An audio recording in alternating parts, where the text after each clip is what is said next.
So you saw this guy, 200 people, live shot all around the world, 4 networks carrying it in Japan at 1 a.m.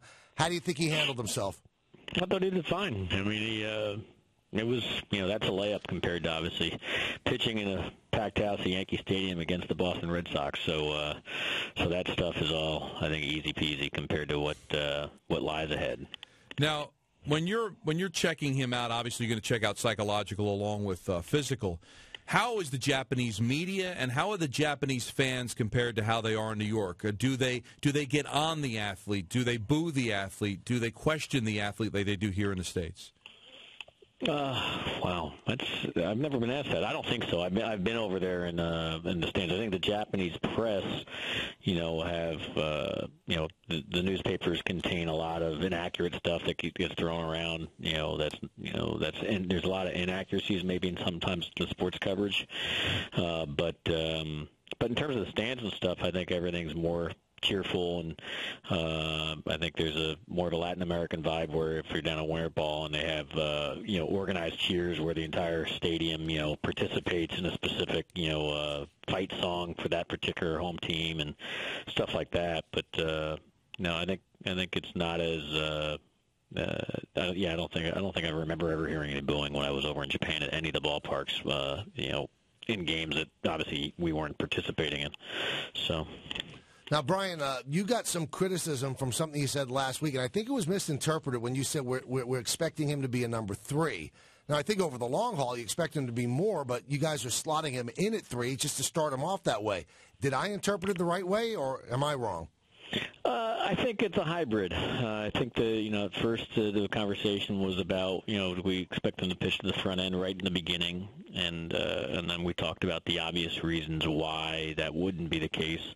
The transitions from from Japan to the States, and the growing pains from the difference in the ball, and the difference of the lineups, the difference of the workload, and so all the obvious differences, and then what do we project him to be? And I just think it's safe right now to play it out as let's say number 3, and then he'll earn his way more. We certainly hope for nothing but tremendous performance every time he goes out, and we'd love to have a consistent number 2 or even a number 1 starter. But the contract negotiations created and this new posting system created a contract. It's very rare for a 25-year-old player in his premium years to become available, and that's a rare asset.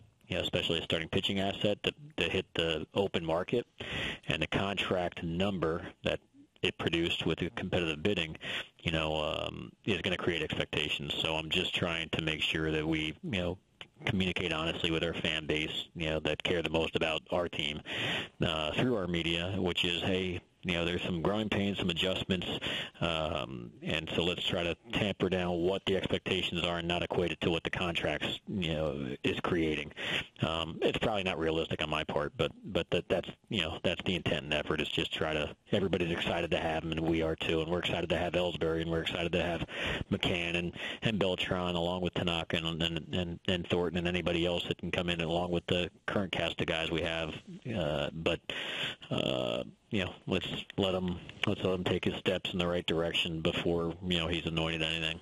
Brian, earlier in the show, Michael ranked the signings in level of importance, and he had Tanaka number 1. Would you agree with that? We need pitching. I mean, we need the innings without a doubt. I went into the winter saying we needed 400 innings to come outside the organization, and that, we're hopeful to have that in Kuroda and Tanaka, and Kuroda's re-signing and now Tanaka's signing. It doesn't matter what we do offensively if our pitching is not there or we don't have enough pitching. So, it is important to have, that shored up. And so, I'm not into the rankings of what's more important or not, but, no matter how much offense you have, if you don't have enough pitching, you're not going to go anywhere. All right, so spring training is a couple of days away with pitchers and catchers reporting.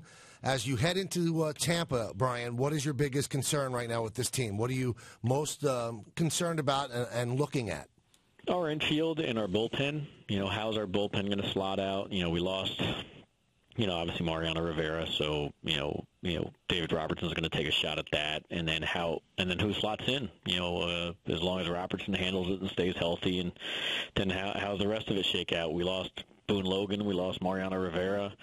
Robertson is due to get promoted, and it just creates a lot of uncertainty and question marks. And then our infield, we have Derek Jeter and Teixeira coming back from injuries. Hopefully those will, both players are healthy, so hopefully they'll return to form. And then we have, the unknowns at second, where we lost a great player in Robbie Cano and an unknown at third. And I can talk about it all we want, but until we walk through this, I'm hopeful Joe and I will get some comfort level as the games progress about what we have in camp to try to, stopgap those areas. What's a realistic expectation for Jeter? Well, if he's healthy, the realistic expectation was he'll be returning to what he had been, prior to, the injury he suffered in the playoffs. So, that's certainly, I think that is realistic. I think he'll be our everyday shortstop throughout the year, and I believe that Tex will be right back where he was as well. But that's a hope at the same time. I mean, talk is cheap, and it doesn't matter what I say; it just matters what they do.